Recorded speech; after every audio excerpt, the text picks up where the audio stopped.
আপনি হয়তো মনে করেন সব ধরনের হরর সিনেমা আপনার দেখা শেষ হয়ে গেছে, নতুন করে ভয় পাওয়ার আর কিচ্ছু বাকি নেই।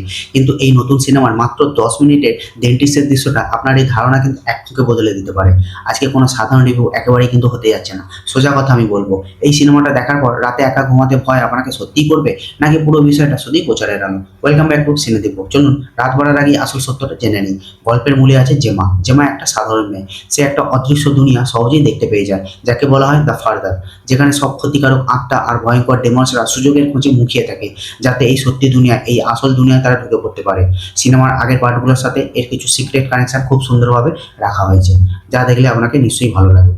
আর যদি আগের পার্ট নাও দেখা থাকে তাহলে কোনো চিন্তা নেই, মূল গল্পটা বুঝতে বা ভয় পাওয়ার ক্ষেত্রে বিন্দুমাত্র অসুবিধা হবে না। এবার আসি আসল প্রশ্ন, সিনেমায় ভয় কতটা আছে? সরাসরি বলতে গেলে তিনটে আলাদা আলাদা দৃশ্য আপনাকে সত্যিই চমকে দেবে। প্রথমত সেই ডেন্টিস্টের দৃশ্যটা, যা দেখার সময় আপনার নিজের মাড়ি ঠান্ডা হয়ে একদম জমে আসবে।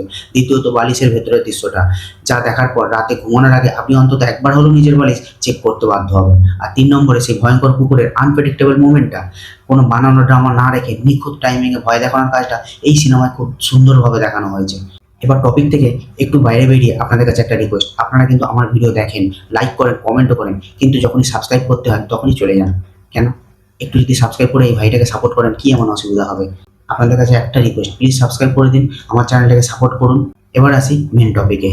তবে সিনেমাটা কি একদম পুরোপুরি নিখুঁত? একেবারেই কিন্তু তা নয়। যেমন ধরুন সেই একই ধরনের পুরনো সাধারণ হরর ফরম্যাট, ঘরের আলো হুট করে নিভে যাওয়া, কিংবা বিপজ্জনক অন্ধকার ঘরে লাইট না জ্বালিয়ে সোজা এগিয়ে চলে যাওয়া, দিন দুপুরে ভয় না দেখালেই যেন নয়, সব ভয়ের আয়োজন যেন রাতের জন্যই রাখা হয়েছে। তবে এই ছোটোখাটো দুর্বলতা একপাশে যদি বাদ দিয়ে রাখি, এর সাউন্ড ডিজাইন আর ডাবিং সত্যিই বেশ ভালো হয়েছে। আর পুরনো পরিচিত ডেমন্সদের যে স্পেশাল ক্যামিও আছে, সত্যি হরর প্রেমীদের ভালো পছন্দ হবে। কোনো অপ্রয়োজনীয় দৃশ্য বা বাজে এলিমেন্ট এই সিনেমায় একদম নেই। একদম নিখাত হরর থ্রিলার, তাই বন্ধুদের সাথে অথবা পরিবারের বড়দের সাথে দেখার মতো এটা একটা ভালো সিনেমা। আমার পক্ষ থেকে এই সিনেমাটা 3.5 আউট অফ 5। এবার আপনারা বলুন, আপনাদের যদি ইতিমধ্যে সিনেমাটা দেখা হয়ে থাকে, আপনাদের কোন সিনটা সব থেকে ভালো লেগেছে? সেই কুকুরের সিনটা, নাকি বালিশের সিনটা, নাকি সেই ডেন্টিস্টের সিনটা? অবশ্যই কমেন্টে জানাবেন। আর আমার ভিডিওটা ভালো লাগলে লাইক আর শেয়ার করতে একদম ভুলবেন না।